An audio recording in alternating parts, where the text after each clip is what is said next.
लेकिन बोर्ड की भी डिग्री नहीं है तो चिट्ठियाँ कौन लिखता है जी? चिट्ठी कौन लिखता है?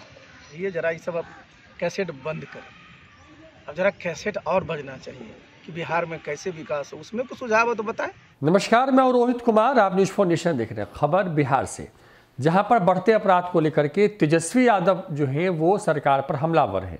तो आरसीपी सिंह ने तो यहां तक कह दिया है कि तेजस्वी यादव जिस चिट्ठी को लिखते हैं वो लिखता कौन है, क्योंकि तेजस्वी यादव तो सिर्फ और सिर्फ जो है वो 9वीं पास है।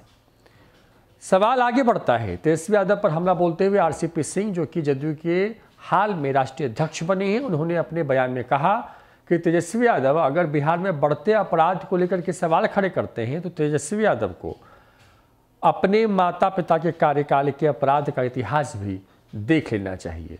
एक ही कैसेट कब तक बजाते रहेंगे तेजस्वी यादव? ये शब्द हैं आरसीपी सिंह के। आपको बता दें कि लगातार तेजस्वी यादव जो हैं वो बिहार की जो नीतीश सरकार है उस पर हमलावर है। लगातार सवाल पूछ रही है। ये तक कह रहे हैं तेजस्वी यादव कि बिहार में जो आम लोग हैं उनको गाजर, मूली, टमाटर की तरह कहीं भी राह चलते काट दिया जा रहा है। इन तमाम चीज़ों के बीच में अब बयान आ गया है जदयू के राष्ट्रीय अध्यक्ष आरसीपी सिंह का, और उन्होंने अपने बयान में तेजस्वी यादव को ही नसीहत दे दी है। साफ कर दिया है कि बिहार में अपराध और अपराधी दोनों जो है वो कंट्रोल में है। क्या कुछ कहा है, छोड़े जाते हैं आपको उनके बयान के साथ। अपने माता पिता का जरा कार्यकाल उठा कर देखिए, कितने नरसंहार होते थे। आप सब मीडिया के साथी हैं, एक जगह से निकलते थे दूसरी जगह चले जाते थे। इसलिए कहिए जरा ये सब अब कैसेट बंद करें। अब जरा कैसेट और बजना चाहिए कि बिहार में कैसे विकास हो, उसमें कुछ सुझाव हो तो बताएं। अब वो लिखते हैं चिट्ठी मुख्यमंत्री जी को। अब जरा बताइए हमको, हम कुछ कहते नहीं, लेकिन बोर्ड की भी डिग्री नहीं है तो चिट्ठियाँ कौन लिखता है जी? चिट्ठी कौन लिखता है? जो उनको चिट्ठी लिखवाता है उनको सलाह देनी चाहिए कि जरा कैसे राज्य का विकास हो, उस पर कुछ सुझाव दीजिए ना। नहीं, देखिए, अरे बिल्कुल सुन लीजिए, अरे सुन लीजिए। देखिए, एक बात मैं बता दूं, हौसले बुलंद कहाँ से हो सकते हैं? सरकार का काम है जो इस तरह के अपराधी हैं उन सबको पकड़ करके सजा दिलवाना, और रिकॉर्ड निकाल के देख लीजिए कितने अपराधियों की सजा हो चुकी है।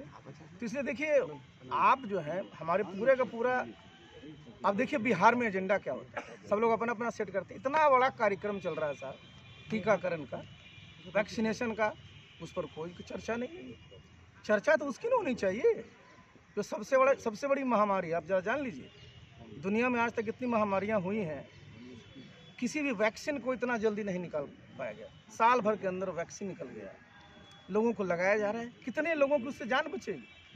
और जो बिल्कुल ही समझिए जिस पर कोई बहुत आधार नहीं है, उसी को रोज लोग हाईलाइट करते रहते हैं। देखिए, एक बात मैं बता दूं, माननीय मुख्यमंत्री जी एक बार नहीं कई बार इस मामले में स्पष्ट कर चुके हैं। और कानून व्यवस्था जो है ना, एक बहुत बड़ा समझिए दायरा होता है उसका, और उसमें व्यक्तिगत हिंसा भी है। किसी की भी हत्या होती है वो दुखद है, और ये समझिए कि हत्या नहीं होनी चाहिए। आप जरा देखिए हमारे सरकार ने जो काम किया,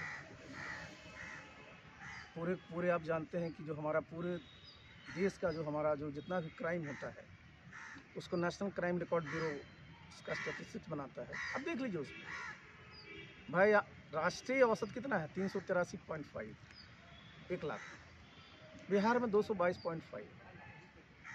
तो हम लोग राष्ट्रीय औसत से बहुत नीचे हैं।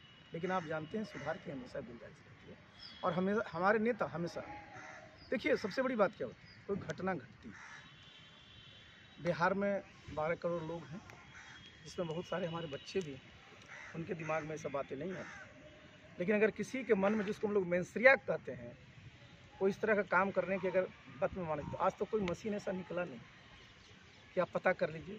साथ ही कहीं कोई दुर्घटना हो जाती है, कोई घटना घट जाती है, कोई हत्या हो जाती है, तो भी कोई मशीन नहीं निकला है कि तुरंत वहाँ पर रख दीजिए, तुरंत पता चले। इसमें हम लोगों को अपने जो पुलिसकर्मी हैं उन पर भरोसा करना चाहिए।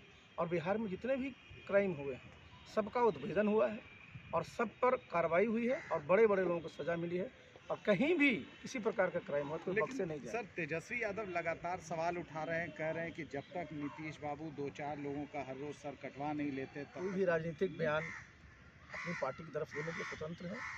लेकिन जहाँ तक राम मंदिर के निर्माण का मामला है, ये तो सुप्रीम कोर्ट से तय हो चुका है और सुप्रीम कोर्ट के निर्णय के आलोक में राम मंदिर के निर्माण में कार्रवाई हो रही है। उस पर तो अब कम से कम विवाद नहीं कर। अरे बिल्कुल, देखिए मैं इस बात को क्यों बोल रही कंट्रोल नहीं हो रहा, मैं तो बता दी आपको फिगर ना, बिल्कुल लॉ एंड ऑर्डर कंट्रोल में है। कोई घटना घटती है उस पर पूरा का पूरा देखिए, ऐसा नहीं मैंने बताया ना, कोई मशीन नहीं ना कि आप रख दीजिएगा तुरंत निकल गया। इस पर कई एंगल से सब चीज़ों की जांच होती है। और एक बात और जानते कि अपना पूरा का पूरा जो हमारा कानूनी जो प्रक्रिया है, जो हमारे यहाँ उसमें व्यवस्था क्या है कि भाई कोई भी निर्दोष ना फंसे और जो दोषी हो उसको जहाँ भी हो उसको पकड़ा जाए, उस पर कार्रवाई हो और हमारी पुलिस उसमें लगी हुई है। फिर ये मत कहीं से दिमाग में रखिए ये साहब बड़ा गिर रहा है। देखिए कोई घटना घट जाती है, मैंने बताया दुर्भाग्यपूर्ण है, लेकिन हमारी पुलिस सक्षम है और उस पर कार्रवाई होगी। घटनाओं को